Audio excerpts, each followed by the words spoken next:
is a signal to the world we are open for business.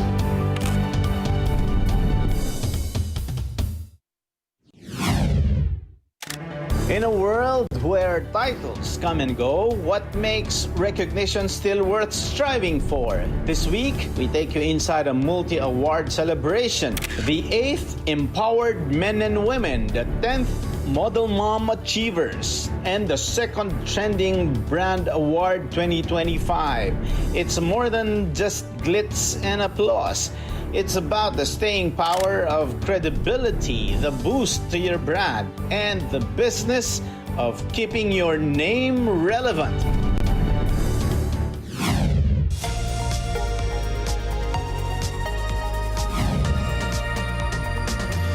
I'm 𝗗𝗲𝗄𝗏 Herald, bringing you business news and information here on Open for Business. New BSP credit score review system for SMEs. The Bangko Sentral ng Pilipinas, or BSP, partnered with the Japan International Cooperation Agency for the Credit Risk Database Philippines web-based scoring system, also known as CRDPH, paving the way for easier credit score assessment for SMEs or small-medium enterprises. The BSP stated that the platform aims to help financial institutions assess the creditworthiness of small and medium enterprises. It generates credit scores and default probabilities using anonymized financial and non-financial data from participating FIs, the BSP added. With the additional tools for approving and pricing SME loans, the CRDPH system addresses the missing middle, or the businesses that are either too large for microfinance but too small for traditional commercial banks, the BSP noted. Now in other business news, foreign business groups positive on Connectadong Pinoy. The Joint Foreign Chambers, EU-ASEAN Business Council, IT and Business Process Association of the Philippines, and the U.S.-ASEAN Business Council commended the enactment of the Connectadong Pinoy Act as a landmark achievement. In a joint statement, the business group said that Connectadong Pinoy will significantly improve internet access, boost the Philippines' economic competitiveness, and strengthen its digital ecosystem as ASEAN develops its Regional Digital Economy Framework Agreement. The groups also reiterated the need for rules and regulations that protect the free flow of data for the law's successful implementation. Meanwhile, the Department of Information and Communications Technology said some foreign telco players have also signified their interest in helping craft the implementing rules and regulations of the Connectadong Pinoy Act. In other business news, Filipino fashion makes waves at prestigious BRICS Plus Summit in Moscow. Filipino creativity was on bright display at the BRICS Plus Fashion Summit in Moscow and World Fashion Shorts. 𝗵𝗶𝗴𝗶, a fashion film director and designer and founder of the Manila International Fashion Week, represented the Philippines, where he shared valuable insights and expertise in the world of fashion. Now, the BRICS Plus Fashion Summit brought together representatives from fashion associations, textile and manufacturing companies, industry experts, designers, and buyers from more than 60 countries. Alongside the BRICS Plus Fashion Summit, the Manila International Fashion Film Festival partnered with the Moscow Fashion Week for the World Fashion Shorts. A Filipino fashion film was officially selected for screening at the World Fashion Shorts, produced by ESY Runway Fashion Productions, led by Emily C., an international fashion designer and executive producer. The film highlighted the elegance and creativity of Filipino fashion. And that's a business roundup for this week. I'm 𝗗𝗲𝗄𝗏 Herald for Open for Business.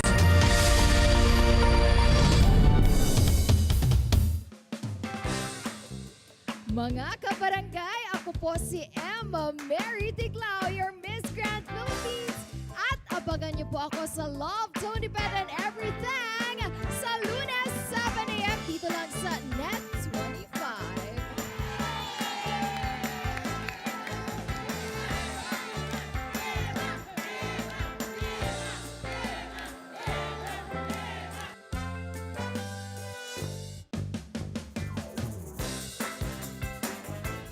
Together, Sunday 25, Sunday 25. Ang bawat pagkain siguradong may kwento, lalo na ang mga ipinamana pa at inabot na ng dekada-dekada. Namnamin ang lasa ng mga pagkaing may nakabubusog na kwento. Isa-serve na ang Savoring Stories sa LTE.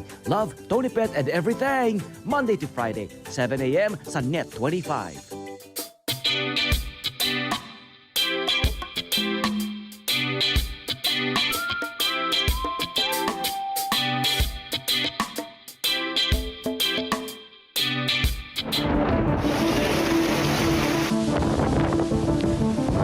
Ngayong panahon ng bagyo at habagat, huwag kalilimutan ang ASPL.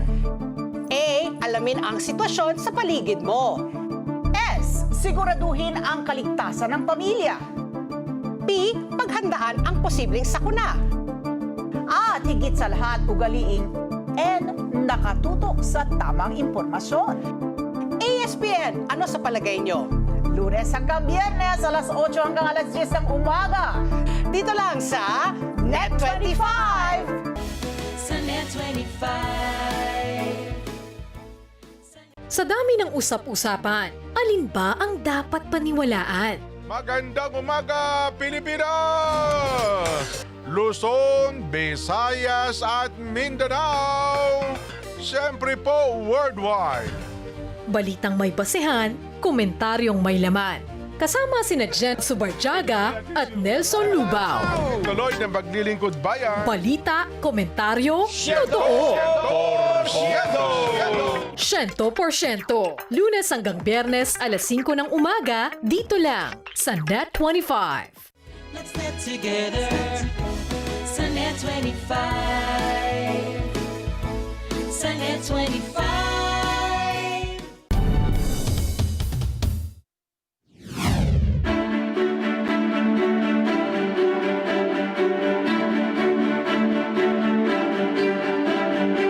Tonight, trophies are not just handed out.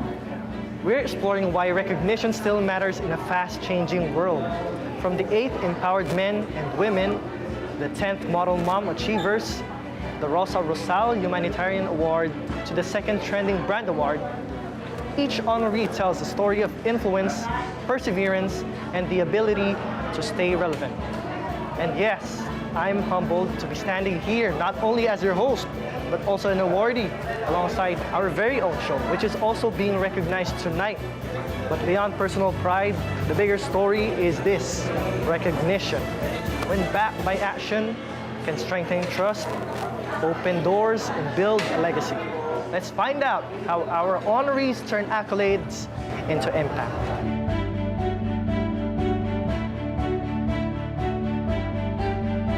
I've been doing this for 9 years now. Give awards to outstanding Pinoy here and abroad. It really inspires people. Mas nagiging masigasig lahat ng mga Pinoy doing something na mas maganda for their career. Kasi at least nakikita nila na maraming nag-acknowledge ng kanilang ginagawa sa buhay. Well, actually, open for business. Matagal na siya. So, ibig sabihin, credible at maraming nanonood sa palabas na ito. It's a business show. It's one of my admired business show in the Philippines. And I know na with the host, Mr. Vallejos, he's a good man, especially his talent in hosting. This is the 90th year anniversary of Best Magazine. I've been doing a lot of awards night because my purpose is to acknowledge nga outstanding Filipinos. And then our mission for Best Magazine is our charity works. We do a lot of charity activities in Luzon, Visayas, and Mindanao. That's our main motto, why we are here in this event.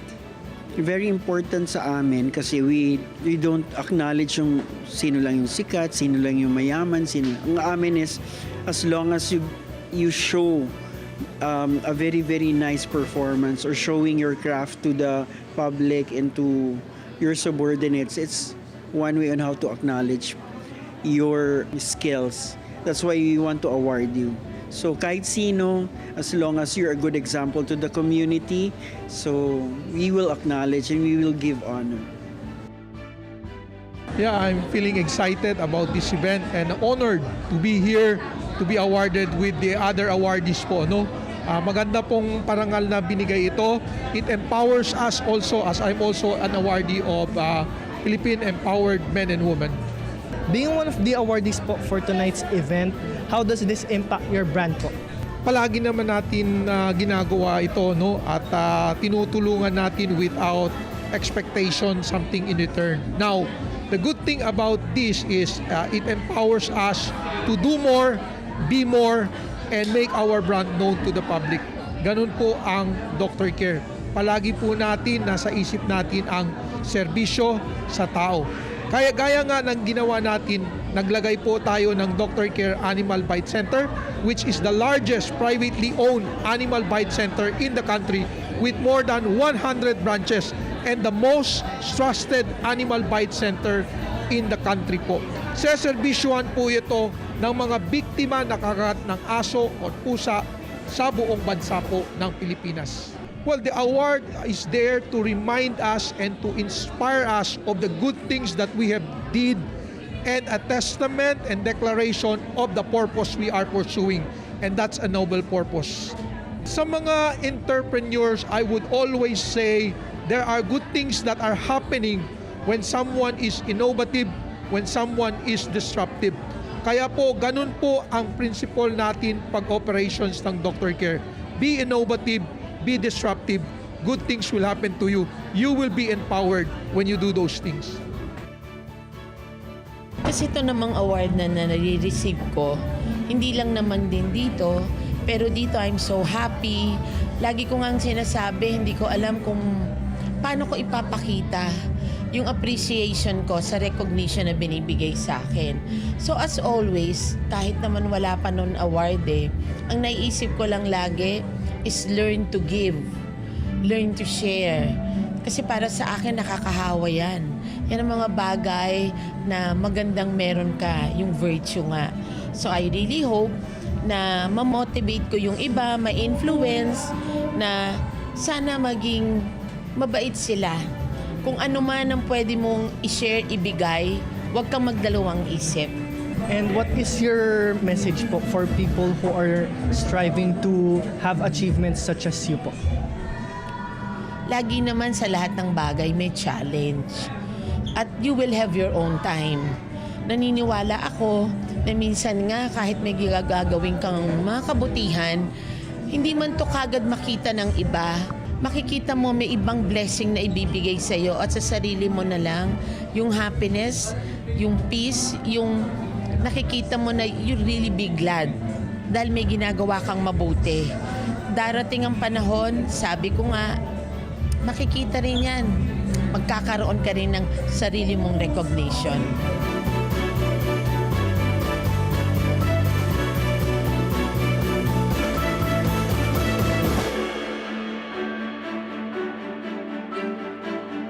How does this award impact you? What does it make you feel? It makes me feel honored because not many people get chosen for such a beautiful award. Yes. And what is your message for the people who want to be like you, who want to be a model, and who want to win awards to advocate for their advocacies?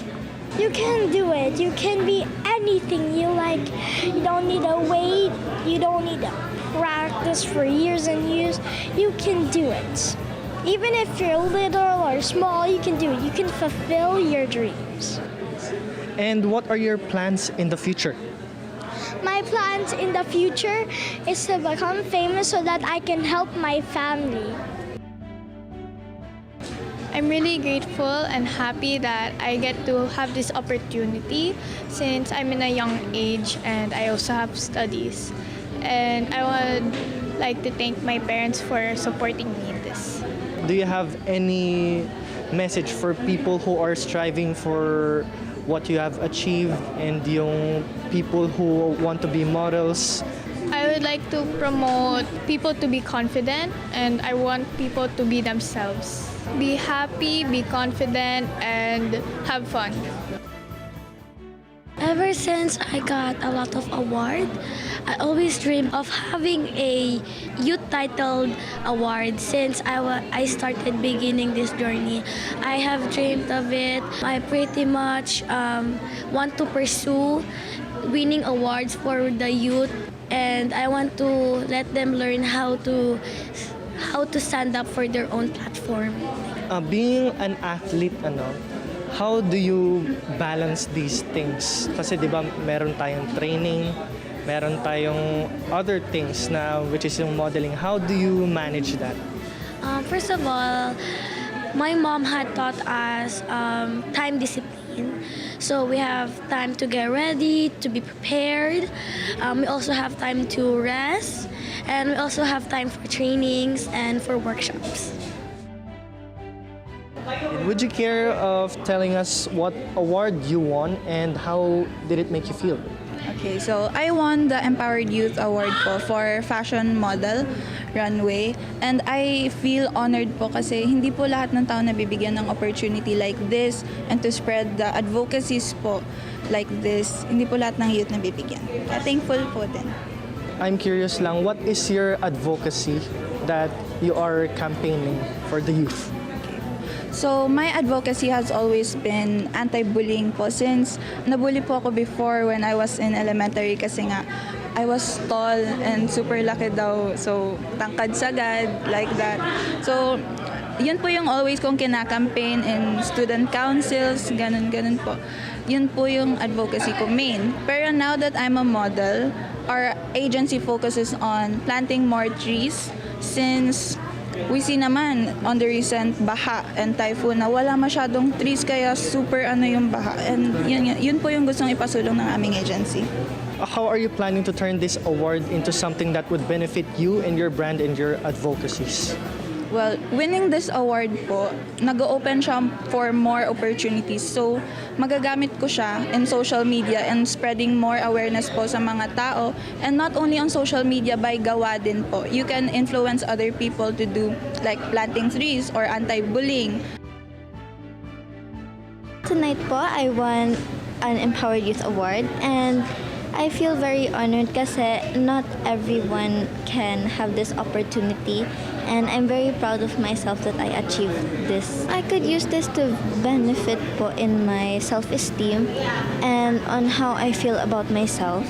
Since sometimes po I get into issues, but since I have this Empowered Youth Award, I can tell myself that I am powerful and I can achieve anything I want to achieve, and it's not impossible to do what I want to do. And for the people who are yung same age range mo from 12 plus, like the youth, what is your message for them? What would you advocate for them? My message po sa kanila is when I was younger than my age, I was very shy, but I have overcome my fear or my shyness, and don't be shy. Just be confident in yourself because even though they judge you, they don't control your life po. Ano po yung hawak nyo? Ano po yung brand po ninyo? For my brand, it's called Purple Hearts, a perfect supplement for the people who are picky eaters, or you can eat this for fun. Smarty Boost for your brain, Mighty Boost for your height and make you strong, Mini Boost for your immune system. And being one of the youngest awardees here in this event, how do you plan na gamitin yung award para maging better yung brand mo in the future? It could be better if I make it worldwide. That's my dream actually, and I just want to inspire people who tries my brand Purple Hearts just like that. What message do you have for the people? So if you want to be a CEO just like other CEOs, no matter what age you can be confident. You can own your own brand, but it takes work to make brands just like that, like the box, the name, what kind of brand that you make. It really motivates me to do more. Yung achievements na ito, it means sa akin na natatouch ko rin yung hearts nila. So it motivates me to do more. Itong award na to, I will always remember this as a milestone for me to do better, to improve myself better, and to do more and impact the lives of others. It's very special for us, most especially on our brand, because it will help us build more credibility, and of course, the brand will be more known to other clients because most of our clients are from online. So if we will be having some award outside the platform, it is a great honor for us. We'd like to introduce to you, for those people who haven't tried our Miracle Barley. This is not like other barley in the market. It has a lot of good benefits, not just barley. What is your advice po for people who want to succeed in the online business and possibly follow your footsteps? I've been an online seller for 16 years. It's not that easy, but consistency will always be the key.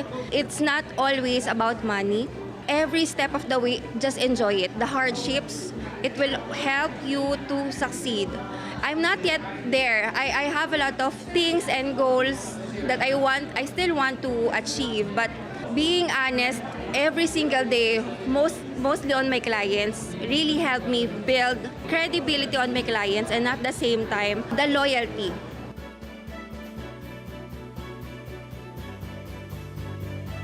First of all, I would like to give my thanks to this awards committee. This awards given to me encourages me to do more, empowers me to do better for the good of ating mga kababayan. At sa mga kapwa ko awardees, mabuhay din kayo. Mga ganitong awards is a good platform for anybody to really show na mga ginagawa nila is mayroon palang isang organisasyon na ganito na nagbibigay, nakakapansin sa mga ginagawa nila para at least ma-encourage.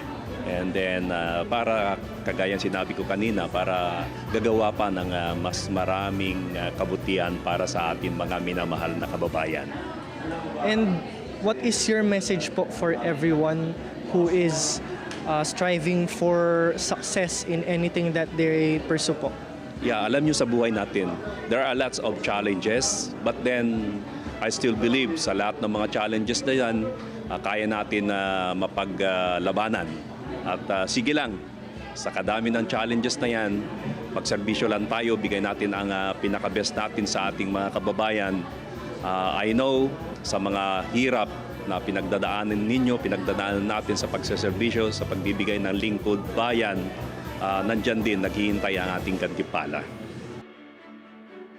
Parang masyadong nakaka-flatter, nakakataas ng dangal, gano'n. So malaking bagay talaga sa akin tong awards na to. Buti nga napansin. And how do you plan on turning this award into something that would benefit you in your pursuits po? Siguro sasama kami sa mga charity nila. Yung mga charity na ginagawa nila. Since mahilig rin talaga kaming gumawa rin ng sarili namin charity. So pero ngayon makikipag-collaborate kami sa kanila. Sa mga gagawin nila in the future na charity. Would you say na your future plans po is more collaborations and basically partnerships with other brands po ba? Yes, oo, yun talaga. Collaboration sa ibang company na gumagawa. More on charity rin kasi since talagang ginagawa rin naman namin yun. Mas marami kayong gumagawa, mas okay, di ba? Can you give some advice po on people who are also striving to basically achieve the same accolades as you po? Siguro sa buhay natin, marami tayong ups and downs palagi. Tayo, hindi lang sa business, hindi lang sa kahit sa personal natin, lagi lang tayo lalaban. Lalaban sa buhay, di ba? Kasi pagka sumuko ka na, wala na yun. Siyempre, hanggat buhay tayo, laging may pag-asa. Lahat naman ng mga awards talaga is very impactful pagkadating sa mga business owners, and at the same time dun sa mismong business mo. Malaki talaga nagagawa ng mga awards na binibigay bilang pagkilala kasi sa mga kagaya namin ng mga empowered people, like yung mga empowered women, empowered men, 'di ba? Kumbaga nakadepende naman sa mga industry na ginagalawan. But of course, napakalaking bagay, no, para sa akin kasi mas nakikilala ka, mas marami kang namimit, no? Lumalawak yung iyong ginagalawan, of course, at the same time. Mas marami kang nakikilala mo yung mga kapwa mo business owners, yung mga nag-start pa lang, at saka yung mga tipong mga matatagal na sa industry, you will learn from them. Actually, ako, mas marami akong natututunan even doon sa mga bagong negosyante pa lang. Maganda, masaya, ano talaga, malaki ang impact nitong mga ganitong award na nare-receive ng mga kagaya namin. Like me, marami akong brands na hinahandle. So malalaking mga giant company na rin yung hinahandle ng RF Proactive. Kasi si RF Proactive, hindi lang kasi naman siya isang company. Meron kaming 3 companies talaga ako na hinahandle. So being an awardee talaga, yung mga ganitong prestigious awards na nare-receive namin, malaki talaga ang impact niya sa mga negosyanteng kagaya namin. So, nakakatulong siya. Nakakatulong siya into, like for example, yung mga social media nowadays, diba? Dati, TV, radio lang tayo, diba? So, ngayon, we have Facebook, we have website, diba? So, pag napapanood ka nila, mas yung integrity, alam mo yon, yung mas nagiging credible ka. Kasi yung mga brand na nakakakita sa'yo, etong tao na to or itong company na to nare-recognize sa mga ganitong award-giving body. So definitely, mas maganda yung impact. So definitely, mas lumalawak talaga yung connections, diba? Mas nagkakaroon ka ng maraming mga kakilala and actually nadadagdagan. So, kasi ako pagka yung mga dati ko na mga award na nare-receive, talagang after ng award night, bukas may tatawag sa'yo, diba? So napakalaking tulong ng mga ganito. At natutuwa ako. Kasi hindi naman lahat ng negosyante nag-start kagad sa taas, diba? So kagaya ko, may mga rainy days, diba? Meron ka din, dumaan ka din talaga dun sa kukonti lang yung kumpanya mo, kukonti lang yung mga client na nagtitiwala sa'yo. So, kumbaga, para sa akin, sa lahat ng mga gusto magnegosyo, yun talagang nagnanais na maging kagaya ko, salamat naman kung nag-i-inspire sila sa akin, no? So, ako talaga, sinasabi ko sa kanila, dapat talaga, pag nag-start ka na mag-business, tuloy-tuloy yun. So, hindi ka pwedeng sumuko. Kumbaga, porket wala ka masyadong deal ngayon, wala ka masyadong client ngayon, wala ka masyadong project, hindi po pwedeng dun ka lang mag-stop.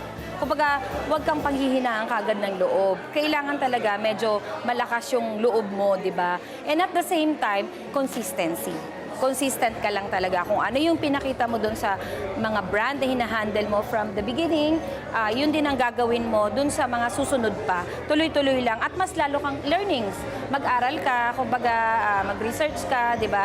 Para mas mapalago mo yung business mo. Para sa akin, tuloy-tuloy lang, walang sukuan. Kasi kagaya ko nga, sabi ko dati, isa-isa lang yung client ko, ngayon di ko na mabilang.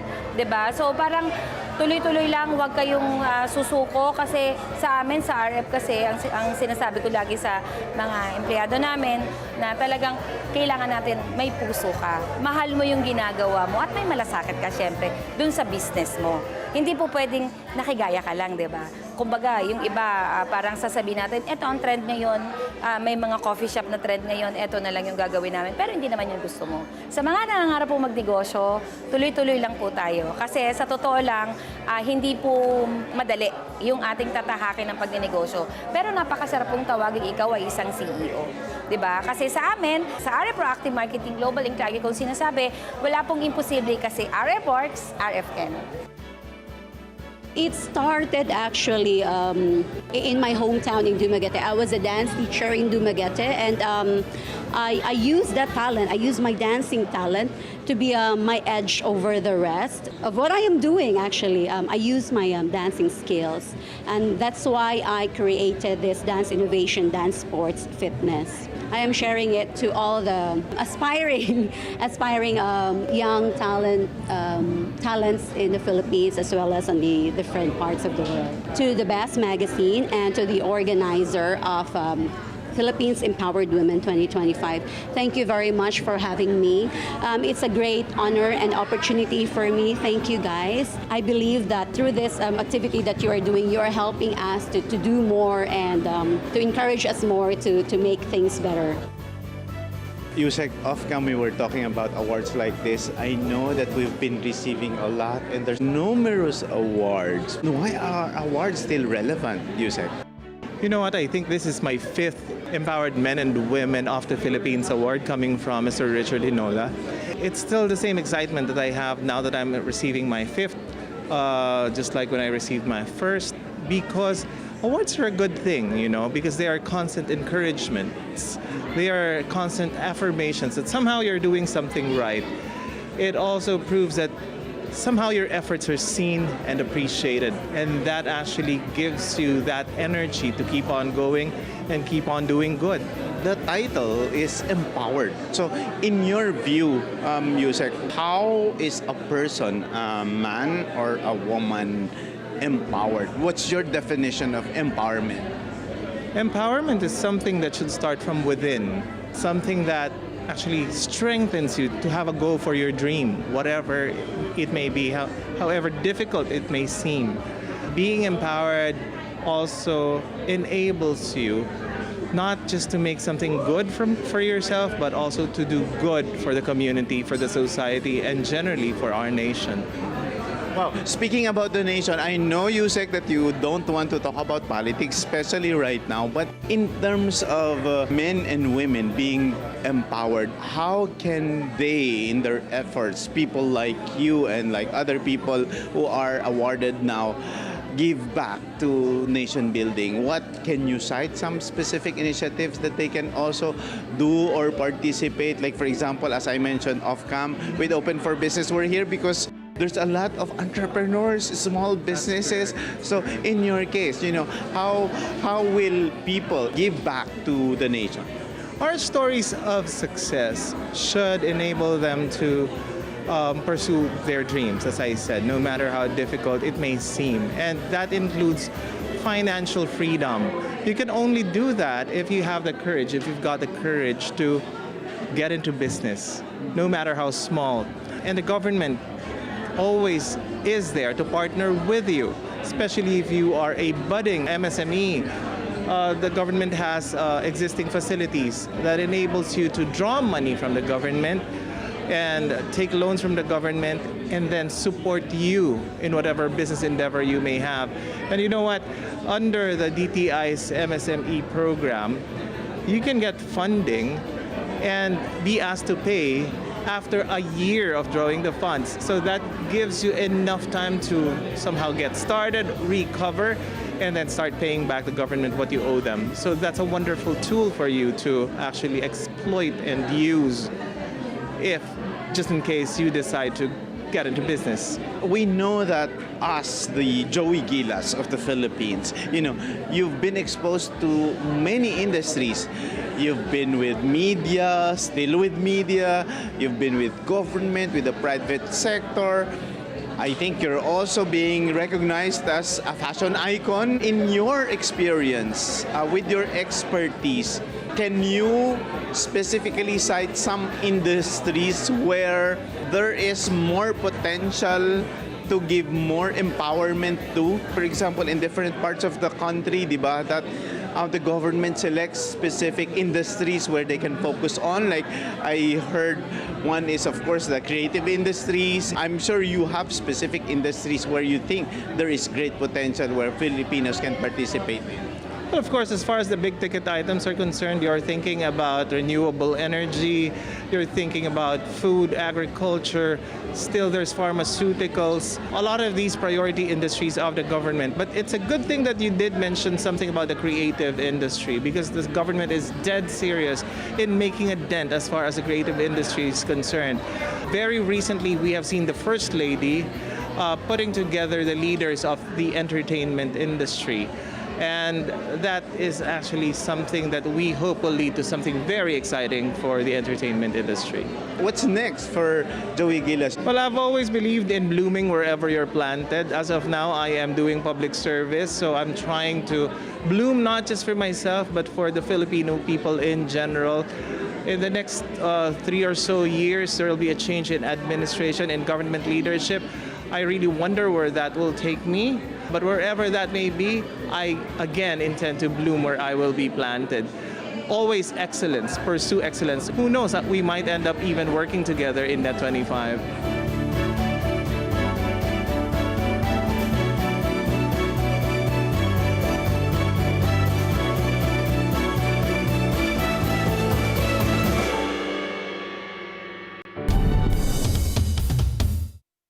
This sport.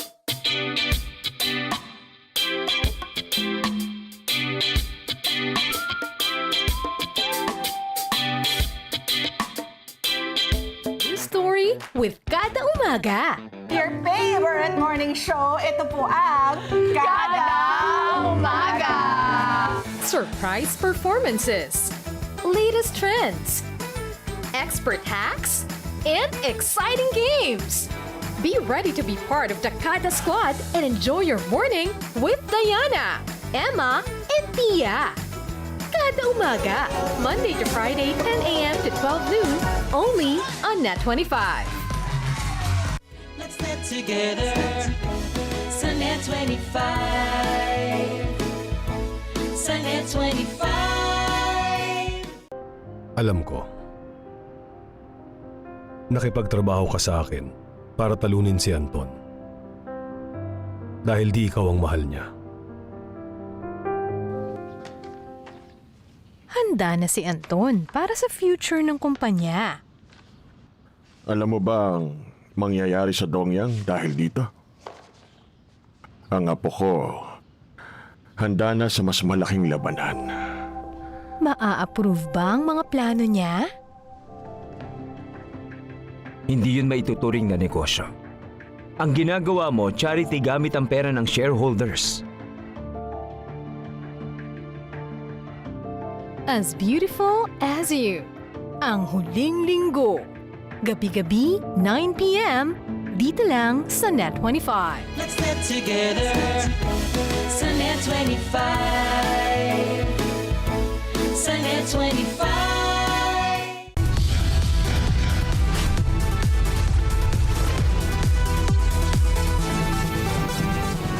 Sa kasulukuyang henerasyon, marami na ang nag-viral. Dahil po yan sa kanilang ginagawang pagtulong sa kapwa. Pero mas marami ang tumutulong kahit walang nakakakita. Kaya naman kung ikaw ay may kilala na grupo o individual na may natatanging pagresponde sa lipunan at maging sa kalikasan, mag-text lamang sa 0915-415-1035 o mag-email sa responde@net25.com at magpadala ng mensahe sa ating Facebook page at 𝗏25TV. Baka kayo na ang susunod nating Certified Key Responder. Let's net together sa 𝗏25. Sa 𝗏25.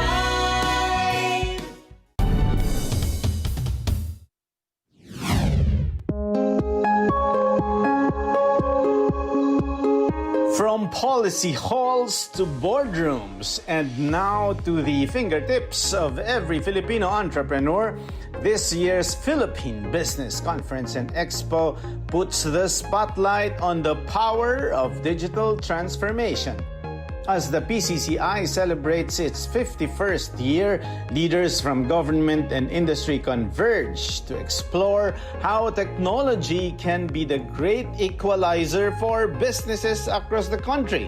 Let's check out what this future holds for you, MSMEs.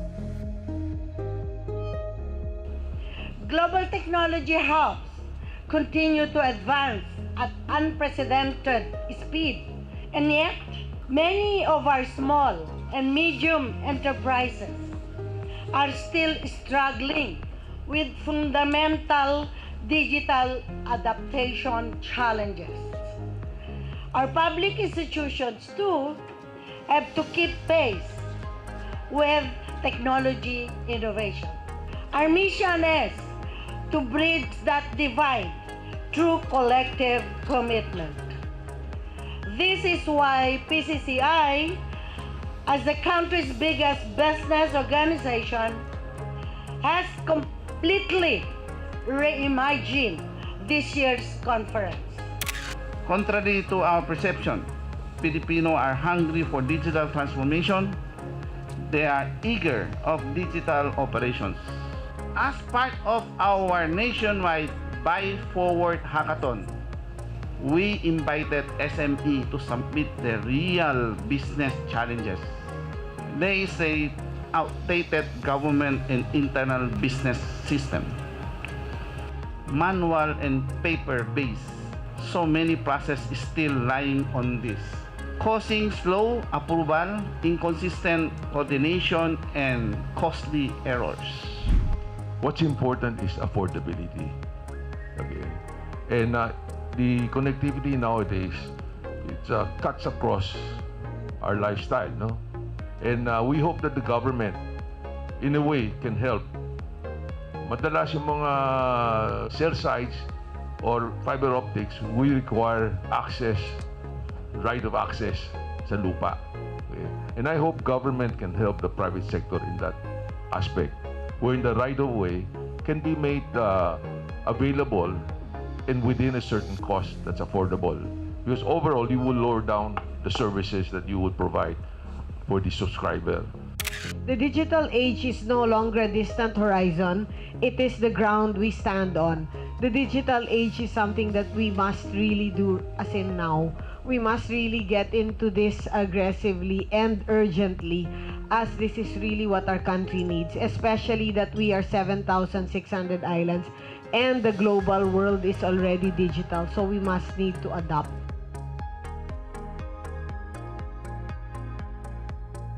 From bold ideas to actionable solutions, the Philippine Business Conference and Expo continues to be a driving force in shaping the nation's economic future.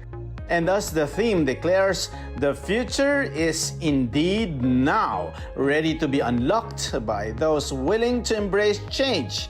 For our viewers, it's not just about keeping up, it's about leading the way.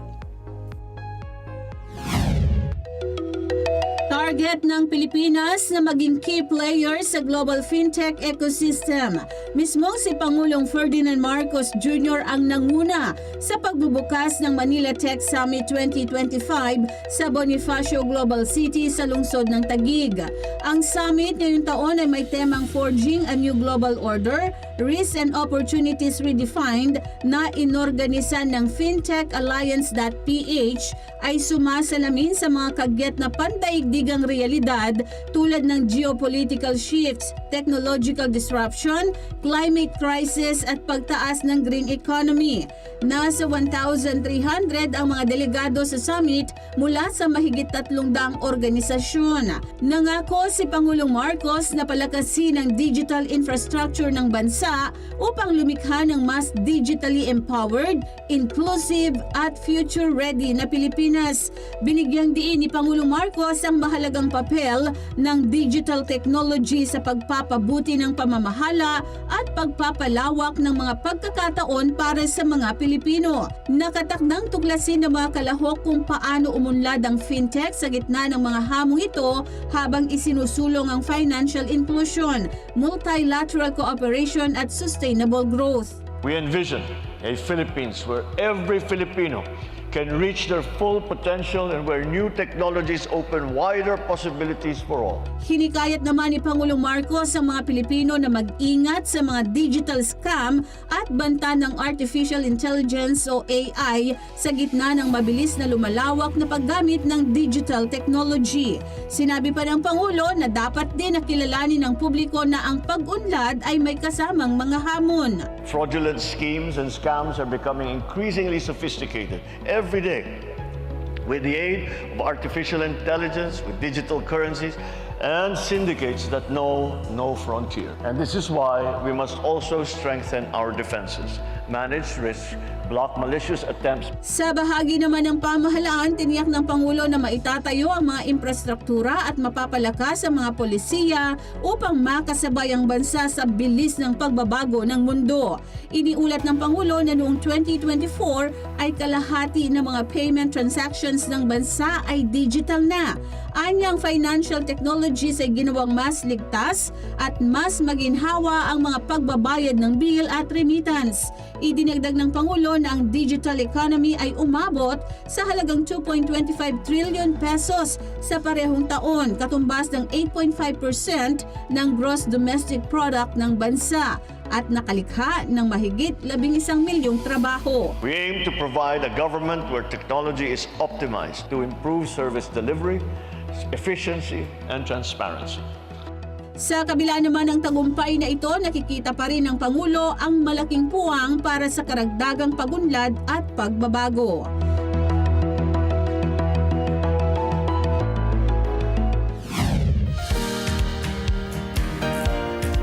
Sa nakaraang mga taon, lalong tumibay ang relasyon ng Pilipinas at Taiwan. Sa larangan ng kalakalan, teknolohiya, agrikultura, healthcare at lifestyle. Hanggang ngayon, patuloy ang malalim na koneksyon ng Pilipinas at Taiwan mula sa mga joint ventures at travel privileges.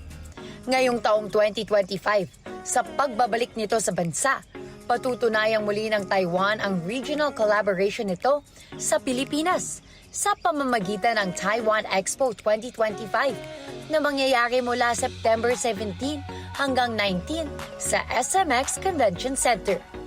Sa pangunguna ng Taiwan International Trade Administration at Taiwan External Trade Development Council, magsasama-sama sa Expo ang nasa 140 leading Taiwanese companies sa 5 pangunahing tema.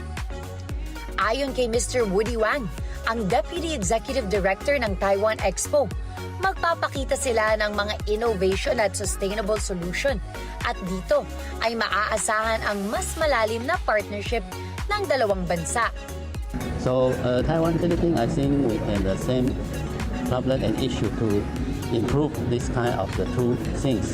And agriculture and fishery, Taiwan is the strong item, especially we have fine agriculture. We have a lot of the aqua technology can make our produce and the fishery items become better. Magkakaroon din ng pagkakataon ang mga Filipino investors at business owners na ma-explore ang mga makabagong artificial intelligence o AI technology mula sa Taiwan. Pangunahing target din nila umano dito ay ang young generations o mga kabataang Pilipino. The young generation also are one of most target customers come to visit because they have a good idea and they have the brave to spend a lot on new items. Most of the visitor, I think young generation will be important portion of the visitor. Besides the regular traditional businessmen, business enterprise. Ang free visa entry para sa mga Pinoy patungong Taiwan ay mas nagbukas pa ng mas maraming oportunidad para sa negosyo at turismo. At good news, dahil sa kasalukuyan, visa-free access na din ang mga Taiwan nationals na pupunta sa bansa at kinikilala ng isang hakbang na magpapatibay pa sa bilateral ties.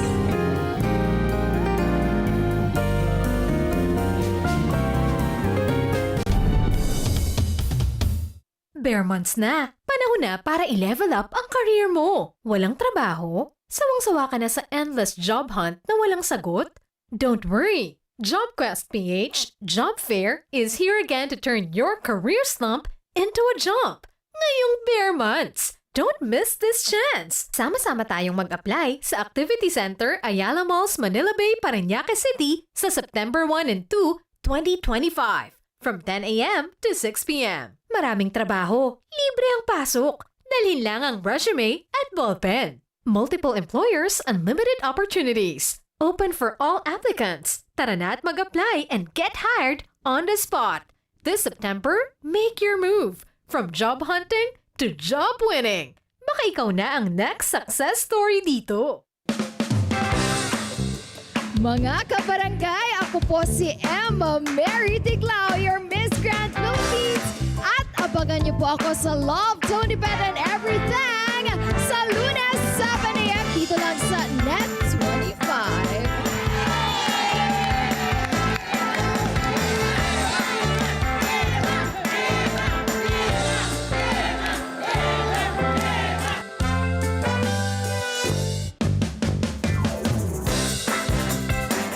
Let's net together sa Net25. Sa Net25. Fingers on the buzzer. Here's today's top quiz question.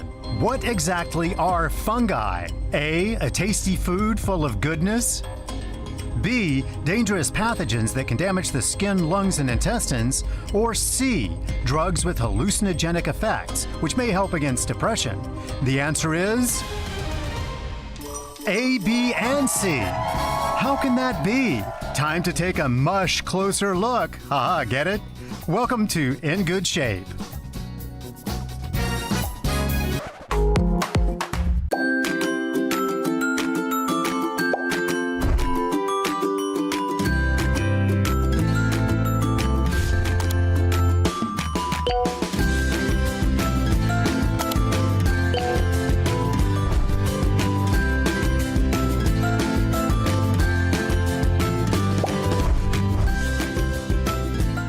Sa mata ng balita, una sa kaalaman, mga boses na mapagkakatiwalaan ng mamamayan. Higit sa 100 milyong pisong halaga ng shabu ang nasapat sa isinagawang bypass operation sa lungsod ng Baguio. Natakot naman at nalungkot ang mga negosyanteng Chinese-Filipino sa sinapit po ng businessman at ang driver nito na dinukot at pinaslang. Ali Soto, Alex Santos, Mata ng Agila Primetime. Lunes hanggang Biyernes, alas 6 ng gabi, dito lang sa Net25. Let's net together sa Net25. Sa Net25.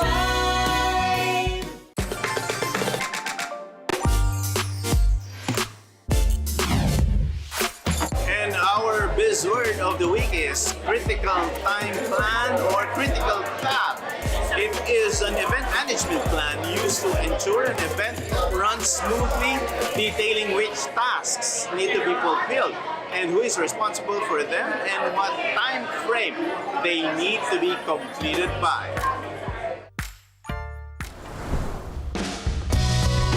Tonight's celebration reminded us that recognition, when earned and embraced, is more than just a moment in the spotlight. It's a statement that your work matters, that your influence is felt, and that your story is still unfolding. Whether you're a brand, a business leader, or an advocate, the value of being recognized lies in how you turn it into momentum. Because in the end, awards fade, but the impact you create after receiving them is what truly lasts.